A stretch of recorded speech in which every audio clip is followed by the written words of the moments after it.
요한 1서 3장 8절.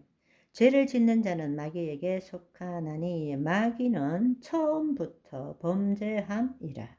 하나님의 아들이 나타나신 것은 마귀의 일을 멸하려 하심이니라. 예수님께서 이 땅에 오신 두 번째 이유는 우리로 하여금 타락 전에 아담과 하와 같이 되도록 하기 위해서입니다. 우리가 예수 그리스도 안에 새로운 피조물이 되는 것입니다.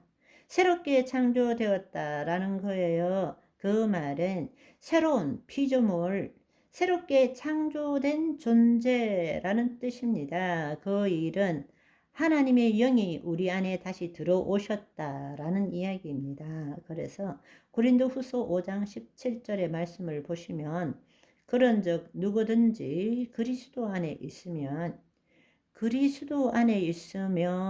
새로운 피조물이라 이전 것은 지나갔으니 보라 새 것이 되었도다. 아멘. 그런데 우리가 이해하지 못하는 것은 우리의 얼굴, 몸, 껍질도 바뀐 것도 없고 우리의 생각도 바뀐 것도 없고 살아가는 라이프 스타일이 바뀐 것도 없지만 우리는 우리의 혼을 가지고 영을 이해할 수는 없어요. 우리의 생각과 감정을 가지고 우리의 영을 알 수는 없지만 하나님의 영이 우리에게 임함으로 주와 합한 자는 한 영이 된 것입니다.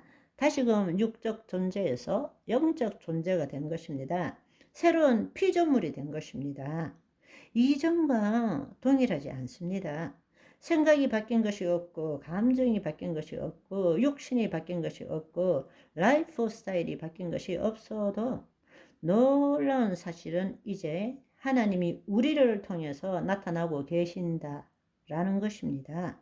적게 나타나든 많이 나타나든 하나님의 영이 우리 안에 있는 그 순간부터 새로운 피조물이 되었다라는 것은 하나님이 지금 나타나고 계신다라는 것입니다. 그래서 하나님이 다시 나타나셨기 때문에 하나님께서는 계획된 창조 목적을 포기한 적이 없으시기 때문에 우리로 하여금 그 창조 목적을 이루시기를 원하시는 것입니다. 디도서 2장 14절에 보시면 그가 우리를 대신하여 자신을 주심은 모든 불법에서 우리를 속량하시고 그 불법 가운데 마귀 가운데 있는 것에서 우리를 마귀의 일을 멸하고 모든 불법에서 우리의 죄를 사해 주시고 우리를 깨끗하게 하사 선한 일, 하나님을 나타내는 일, 하나님의 뜻을 이루는 일에 열심하는 자기 백성이 되게 하려 하심이니라. 하나님의 뜻을 이루는 친 백성이 되게 하려 하심이니라. 이것이 예수님이 이 땅에 오신 이유라는 것입니다.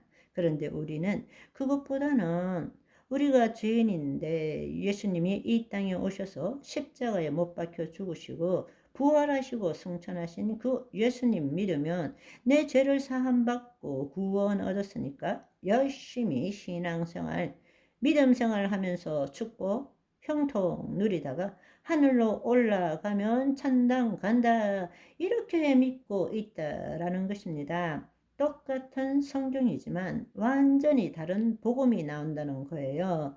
우리가 하나님 나라 복음을 제대로 안다면 더 이상 내가 예수 그리스도를 믿고 제사함 받고 구원을 얻었으니까 열심히 믿음 생활함으로 축복 형통 누리다가 때가 되면 천국 간다. 이런 이상한 복음은 더 이상 믿지 말아야 합니다.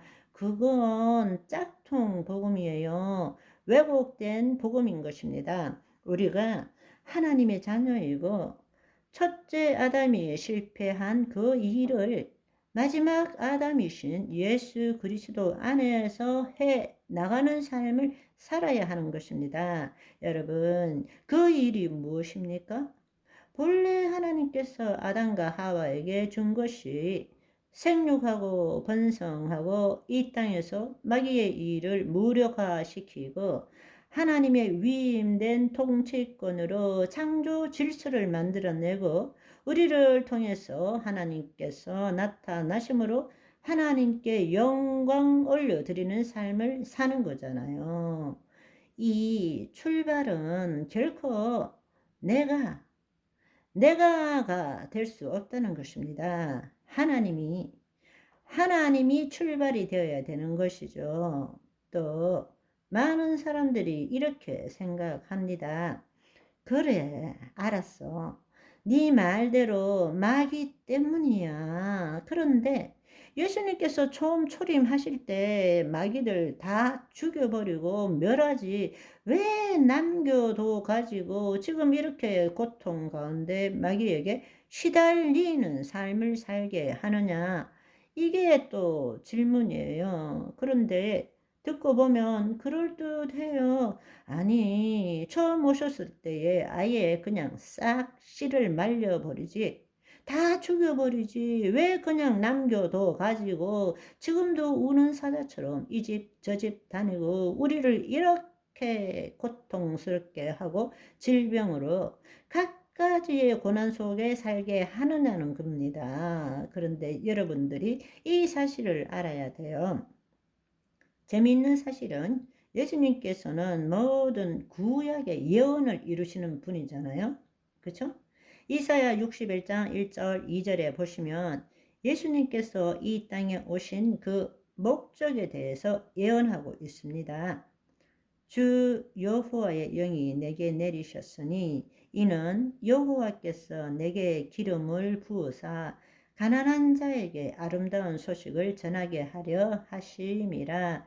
나를 보내사 마음이 상한 자를 고치며 포로된 자에게 자유를, 갇힌 자에게 노임을 선포하며. 2절에 보시면 여호와의 은혜의 해와 우리 하나님의 보복의 날을 선포하여 모든 슬픈 자를 위로하되. 두 가지가 나옵니다. 여호와의 은혜의 해와 우리 하나님의 보복의 날을 선포하며. 그런데 이 말씀의 이 예언을 받으셔서 예수님께서 공생의 사역을 시작하시기 전에 회당에 들어가셔서 이 이사야 말씀을 읽고 선포한 일이 누가복음 4장 18절 19절의 말씀에 나타나고 있습니다. 아멘. 오늘은 여기까지. 바이바이.